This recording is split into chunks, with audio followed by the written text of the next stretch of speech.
बेटे 2018 का previous year का क्वेश्चन है जिसमें बोला जा रहा है कि which of the following salt is most basic in aqueous solution.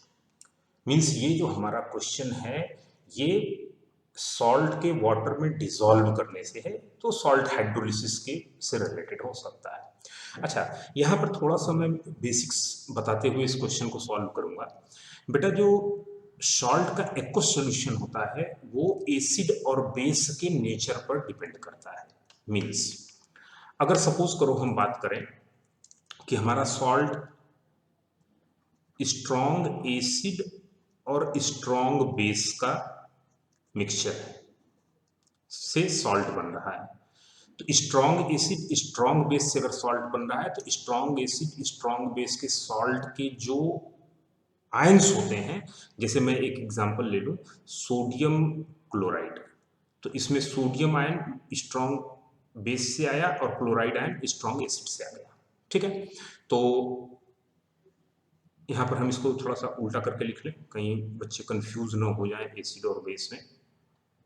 ठीक है, तो बेस का पार्ट एन में है तो हम बेस को पहले लिख देते हैं strong base and strong acid, right. तो ये बेस का पार्ट हो गया और ये एसिड का पार्ट हो गया।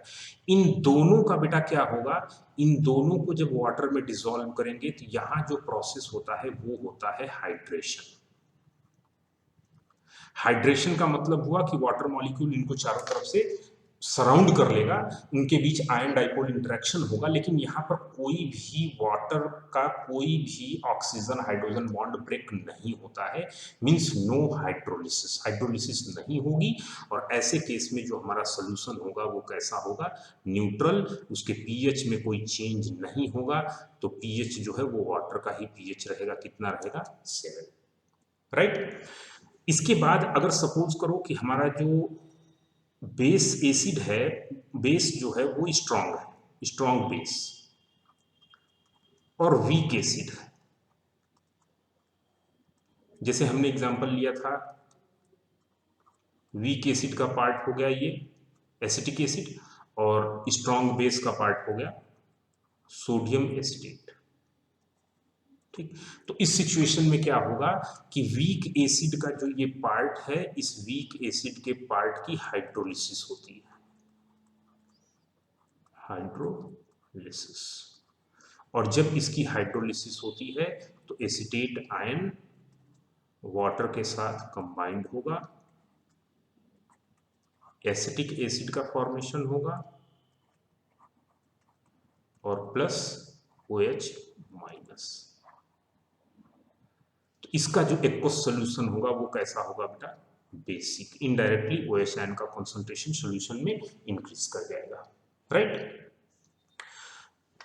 ये स्ट्रॉन्ग बेस का पार्ट है, इसलिए इसका क्या होगा, इसका तो हाइड्रेशन होगा और हाइड्रेशन के कारण कोई फर्क नहीं पड़ता है। तो यहाँ पर जो जो वीक एसिड और स्ट्रॉन्ग बेस का सॉल्ट होता है उसका एक्वस सोल्यूशन बेसिक होता है। अगर पूछा जाए कि क्यों बेसिक होता है, ये क्वेश्चन भी पूछा जाता है, तो पूछा जाए क्यों बेसिक होता है तो आप बताओगे due to the anionic hydrolysis, anionic hydrolysis के कारण, राइट। चलिए, अब इसके बाद फिर हम अपना तीसरा टाइप ऑफ सॉल्ट देख लेते हैं, इसी का जस्ट उल्टा हो जाए। अगर स्ट्रॉन्ग एसिड हो और वीक बेस हो,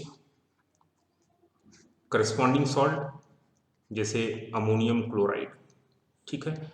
स्ट्रॉन्ग बेस वीक बेस का पार्ट है अमोनियम आयन और स्ट्रॉन्ग एसिड का पार्ट कौन है, क्लोराइड आयन, राइट। अब इसको जब वाटर में आप डिसॉल्व करोगे तो ये जो क्लोराइड आयन है ये स्ट्रॉन्ग एसिड का पार्ट है, तो इसका तो क्या हो जाएगा, हाइड्रेशन, इसके कारण पीएच में कोई चेंज नहीं होगा। ठीक, लेकिन जो अमोनियम आयन है इस अमोनियम आयन का क्या होगा, हाइड्रोलिसिस होगा।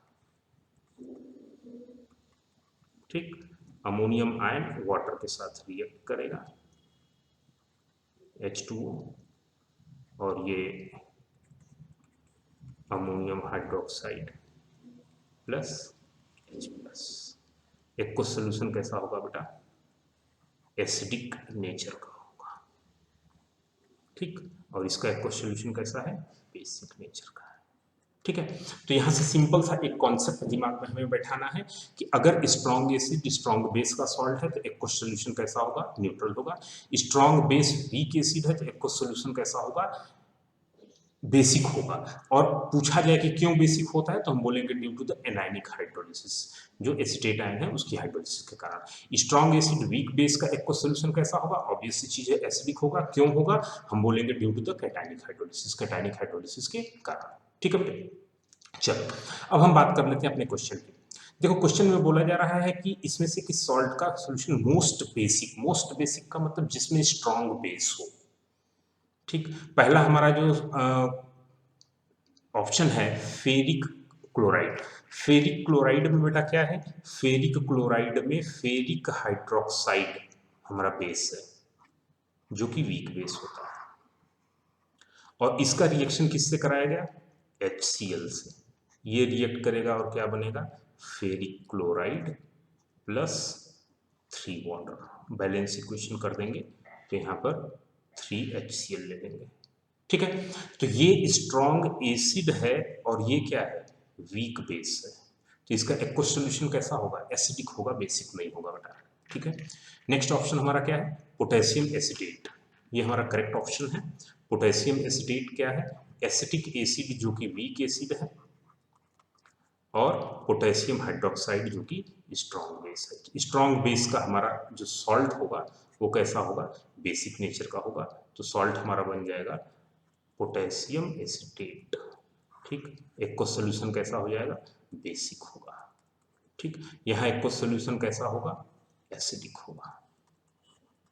ठीक, देखो एक्वस सॉल्यूशन इसका तो बेसिक आ गया। आगे के हम देखते हैं क्या है, एल्यूमिनियम साइनाइड है तो एल्यूमिनियम हाइड्रोक्साइड भी वीक बेस है और HCl भी वीक एसिड है। तो weak base weak acid obvious सी चीज है, इसका जो सॉल्यूशन होगा वो इनके कंपैरिजन में, एसिडिक या बेसिक स्ट्रेंथ के कंपैरिजन में उसकी स्ट्रेंथ क्या होगी, कम होगी। ठीक है, एग्जैक्ट उसके जो है pKa वैल्यू से पता चलेगा कि उसका एग्जैक्ट pH क्या होगा। और यहाँ भी जो है लेड एसिटेट है, तो लेड एसिटेट जो है बेटा किसका है, यहाँ पर भी आप देखोगे कि लेड एसिटेट किसका सॉल्ट है, लेड हाइड्रोक्साइड का है जो कि वीक बेस होता है। ठीक है, वीक बेस है। तो ऑब्वियस सी चीज है कि सबसे स्ट्रॉन्ग बेस का जो सॉल्ट है वो कौन सा है, पोटेशियम एसिटेट। इसलिए जो हमारा करेक्ट आंसर है, जिसके बेसिक स्ट्रेंथ सॉल्यूशन का जो pH होगा वो ज़्यादा होगा, यानी जो मोस्ट बेसिक होगा वो कौन सा होगा, पोटेशियम एसिटेट। क्लियर, बाकी डिटेल सॉल्यूशन बेटा आप जो है स्टोर में जाके जो है आप वीडियो लेक्चर्स में आयनिक इक्विलिब्रियम के वीडियो लेक्चर्स में सॉल्ट हाइड्रोलिसिस डिटेल में पढ़ें, वहां पर सारी चीजें आपको बताई गई हैं। Clear, okay dear.